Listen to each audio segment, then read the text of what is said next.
এখানে আমরা ভেক্টরের খুবই সহজ এবং গুরুত্বপূর্ণ একটা থিওরাম নিয়ে আলোচনা করব।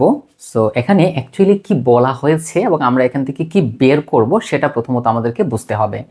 সো এখানে বলা হয়েছে যে তিনটা ভেক্টরের ভেক্টর গুণন হচ্ছে এইটা। এটা কিন্তু একটা থিওরাম এবং এইটা থেকে আপনারা অনেকগুলো ম্যাথামেটিক্যাল প্রবলেম পাবেন যেগুলো আপনাকে সলভ করতে হবে। সো আজকে আমরা থিওরামটা আগে সলভ করব। সো এই থিওরামটা সলভ করার জন্য আমাদের যে বিষয়টা জানতে হবে, প্রথমত এখানে যে এবিসি তিনটা ভেক্টর দেয়া আছে, এই তিনটা ভেক্টরের স্পেসিফিক ভেক্টর কিন্তু আমরা জানি না। সো প্রথমত আমরা ধরে নিব।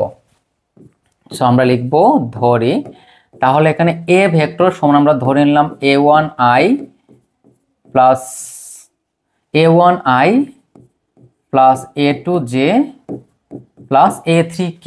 তারপর এখানে আছে বি, বি ভেক্টর সমান b1i plus b2j plus b3k। আর যদি সি থাকতো তাহলে এটা হয়ে যাবে c1i plus c2j plus c3k। আর এখানে অবশ্যই আপনাকে এই ভেক্টর চিহ্নগুলা দিতে হবে, ভেক্টর চিহ্নগুলা না দিলে কিন্তু মার্কস কাটা যাবে। সো আমরা এখানে ভেক্টর চিহ্নগুলো দিয়ে দিলাম, কারণ আমরা জানি যে আই জে কে হচ্ছে একক ভেক্টর। তাহলে এখন আমরা এখানে তিনটে ভেক্টর পেয়ে গেলাম। সো এখানে আমাদের কাজটা কি? আমাদের কাজ হচ্ছে যে এ বি সি, এই যে তিনটা ভেক্টর আছে, এই তিনটা ভেক্টরের মধ্যে এই রিলেশনটা আমাদেরকে নিয়ে আসতে হবে। তো আমরা দেখতে পাচ্ছি এ ভেক্টরের সাথে বি এবং সি ভেক্টরের যে ক্রস গুণন, ওই ক্রস গুণনটা আবার এ ভেক্টরের সাথে ক্রস গুণন হবে। এটাই হচ্ছে এখানে মূল থিম হচ্ছে এটা। তাহলে এটাকে আমরা কি করব? প্রথমত হচ্ছে আমরা বি এবং সি এর ক্রস গুণনটা বের করব, তারপর ওই ক্রস গুণনকে এ এর সাথে গুণ করব। সো লিখব এখন এখন এখন আমরা কি করব? বি ক্রস সি, অর্থাৎ বি এবং সি কে ক্রস গুণন করব। তাহলে আই জে কে লিখে নিলাম। তাহলে এখানে বি এর সহগ দেখেন, মানে আই এর সহগ হচ্ছে b1, জে এর সহগ হচ্ছে b2 এবং কে এর সহগ হচ্ছে b3। তারপর হচ্ছে সি এর ক্ষেত্রে আই এর সহগ হচ্ছে c1, জে এর সহগ হচ্ছে c2 এবং কে এর সহগ c2 এবং কে এর সহগ হচ্ছে c3, কে এর সহগ হচ্ছে c3। এখন এইটাকে যদি আমরা গুণ করি তাহলে কি হবে? দেখেন ভাই, গুণের বিষয়টা বুঝতে হবে। প্রথমত হচ্ছে আমরা আই নিব, তো আই যখন নিব তখন এই কলাম এই সারি বাদ, তাহলে এখানে থাকবে আমাদের b2 b3 c2 c3। তারপর আমরা এখানে কি নিয়েছি? প্লাস নিয়েছি। এখানে একটা বিষয় ভালো করে বুঝতে হবে, এখানে আমরা কি নিয়েছি? প্লাস নিয়েছি। তো প্লাস নিয়ে তারপর আমরা কি লিখলাম? যে আপনি মাইনাস নিয়েও করতে পারবেন, সমস্যা নাই। যেহেতু আপনি প্লাস নিয়ে করেছেন, সো এই কলামটা আগে চলে আসবে, অর্থাৎ b3 c3 আর এখানে আসবে b1 c1। আমি বুঝিয়ে দিচ্ছি। তারপর হচ্ছে আমরা কে নিব, কে যখন নিব তখন এই কলাম এই সারি বাদ, থাকবে এখানে b1 b2 c1 c2। তো এই জিনিসটা আমরা এখন একটু বোঝার চেষ্টা করব যে এইটা দ্বারা অ্যাকচুয়ালি কি বোঝানো হয়েছে এবং আমাদেরকে কি করতে হবে। দেখেন ভাই, আমি একেবারে সহজভাবে বোঝাই। এখানেই সমস্যা যে এখানে আমরা কেন এটাকে উল্টিয়ে লিখলাম। দেখেন, আমরা যদি এটাকে গুণ করি তাহলে আমরা কি পাবো? আমরা পাবো b3 c1 minus c3 b1।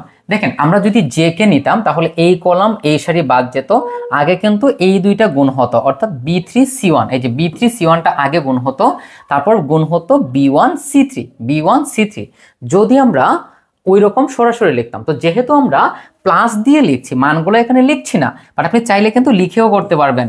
দেখেন, আমি কিন্তু এখানে এগুলাকে আবার নির্ণায়ক প্রক্রিয়ায় লিখেছি, আমি কিন্তু এগুলোর ভ্যালু এখনো বের করি নাই। আপনি চাইলে বের করতে পারবেন, আপনি চাইলে এটাকে বের করেও সামনের দিকে এগোতে পারবেন, চয়েস আপনার। ওকে, তাহলে আমাদের প্রাথমিক যে গুণটা ছিল সেটা আমাদের, মানে এই যে বি আর সি এর যে ক্রস গুণ, ওইটা কিন্তু আমরা খুব ইজিলি এখান থেকে বের করে ফেললাম। এখন আসেন মূল জায়গাতে, এটাকে আমরা ছোট করে দিলাম কারণ আপাতত এই জায়গার আমাদের দরকার নাই। এখন আমরা এ এর সাথে করব। সো লিখবো আমরা এখন, সো আমরা কি লিখবো? এ ক্রস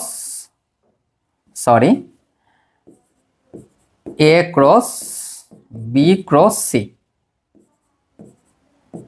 তাহলে এখানে আমরা লিখবো আই তারপর আমরা লিখব জে, তারপর আমরা লিখব কে। তাহলে এখানে এ এর ক্ষেত্রে আই এর সহগ হচ্ছে A1, এটা হবে A2, দেখেন জে এর সহগ হচ্ছে A2 আর এটা হচ্ছে A3।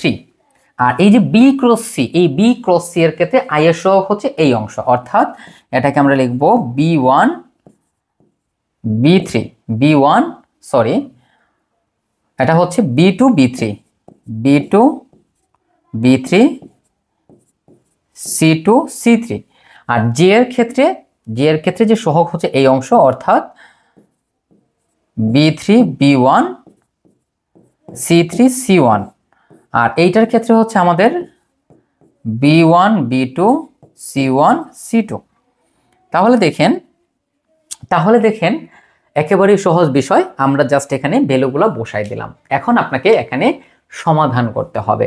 তো এটা আপনি দুইভাবে সলভ করতে পারবেন। প্রথম বিষয় হচ্ছে আপনি সামেশন দিয়ে যে কোনো একটা পার্টকে সমাধান করে বাকিগুলো সরাসরি লিখে দিতে পারবেন, অথবা আপনি সম্পূর্ণটাকে সমাধান করতে পারবেন। অর্থাৎ একবার আই নিবেন, নিয়ে নির্ণয় করবেন, জে নিবেন, নিয়ে নির্ণয় করবেন, কে নিবেন, নিয়ে নির্ণয় করবেন, মানে আপনি আপনার ইচ্ছা মতো এটাকে সলভ করতে পারবেন। তো আমরা বড় করে করব না, এটাকে শর্ট করে করব, দ্যাটস ওয়াই আমরা এটা সামেশন দিয়ে করব।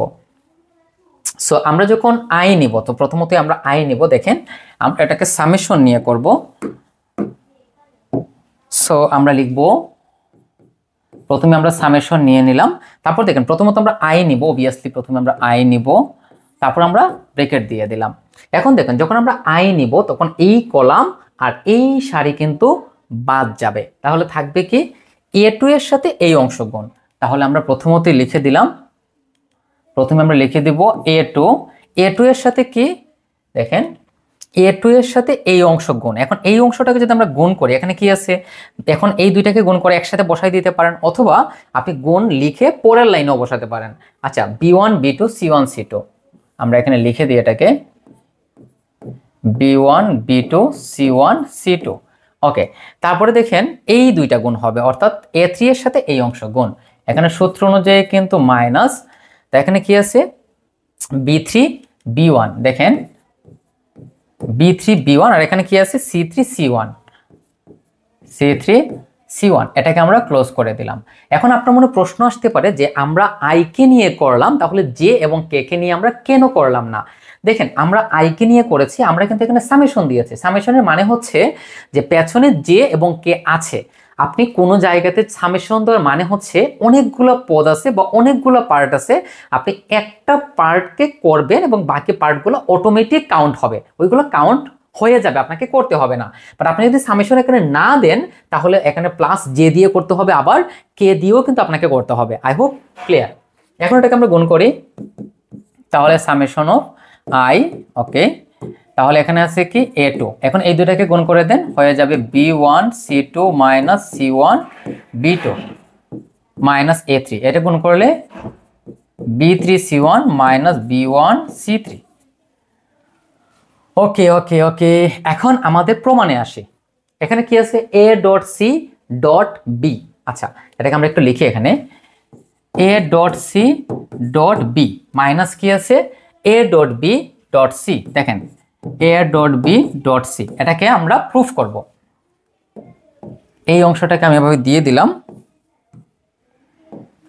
আমি একটু পরে এটাকে মুছে দিব, আপাতত বোঝার জন্য এটা দিয়ে দিলাম সাদা। ওকে, তাহলে একটা জিনিস লক্ষ্য করেন, এটা হচ্ছে আমাদের রাইট হ্যান্ড সাইড, অর্থাৎ A এর সাথে C আর বিটা হচ্ছে আলাদা।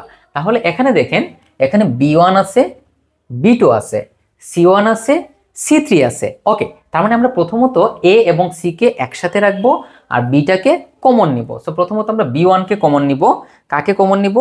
B1 কে কমন নিব। এই সবগুলো থেকে আমরা B1 কে কমন নিব। তাহলে I অবশ্যই একক ভেক্টর দিতে হবে। তাহলে দেখেন আমরা যদি সবগুলো থেকে কি কমন নিব, সবগুলো থেকে আমরা B1 কমন নিব, B1টা পরে থাকবে। আর A এবং C অর্থাৎ A1 C1 A1 দেখেন এখানে আছে কি A2, মানে এখানে আছে A এবং C, তাহলে A এবং C এর কি কি আছে দেখেন, A2 আছে, C2 আছে, আর কি আছে A3 আছে, C3 আছে। দেখেন এটা হচ্ছে আমাদের প্রমাণের রাইট হ্যান্ড সাইড, এটা আমাদের প্রমাণের রাইট হ্যান্ড সাইড। সো এই অংশটা আমাদেরকে নিয়ে আসতে হবে। সো আগে নিয়ে আসার আগে এটাকে আমরা নর্মালি একটু গুণ করে দিই। তাহলে এখান থেকে আমরা কি পাবো দেখেন, A2 B1 C2 minus A2, এগুলোর উপর কিন্তু ভেক্টর চিহ্ন নাই, A2 C1 B2, A2 C1 B2 minus A3 B3 C1, আর মাইনাস মাইনাসে হচ্ছে প্লাস A3 B1 C3। ওকে, তারপরে আমরা এখান থেকে কি লিখতে পারি, সামেশন অফ I। এখন আমাদের প্রমাণের সাথে দেখে দেখে একটা প্রমাণ মিলাতে হবে।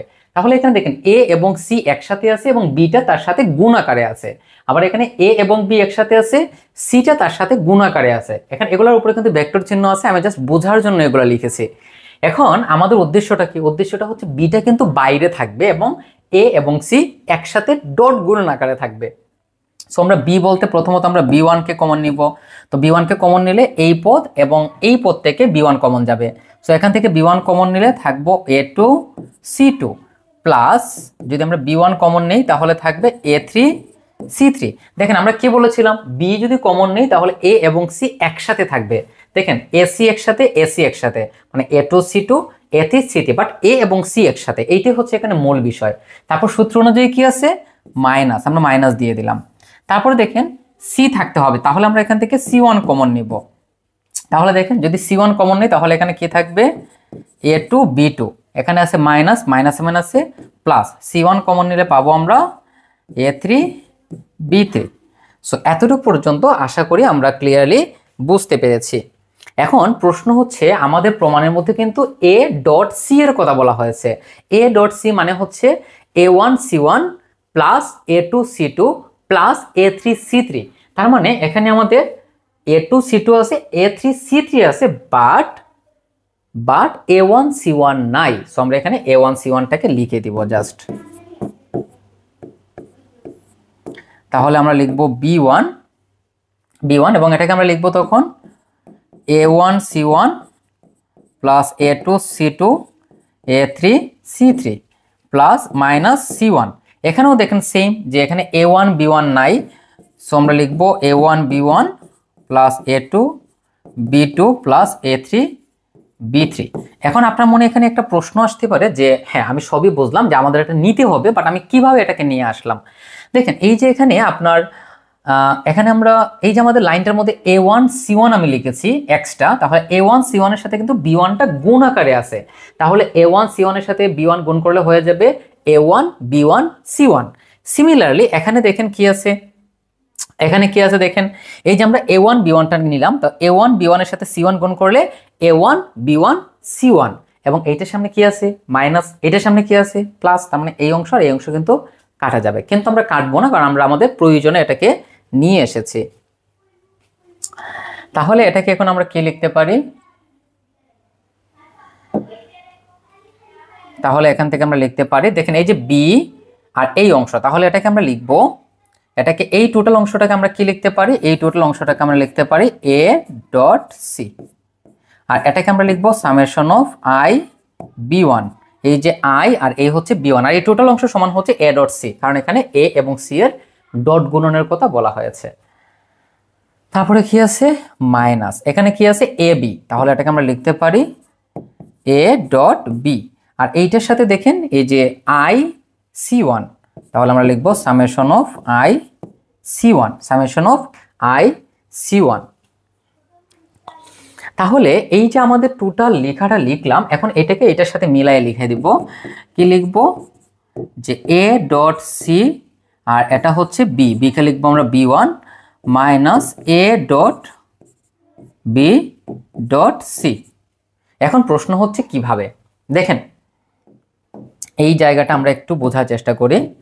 এখানে আমাদের B এর কথা বলা হয়েছিল, এখানে আছে সামেশন অফ I B1, কি আছে সামেশন অফ I B1।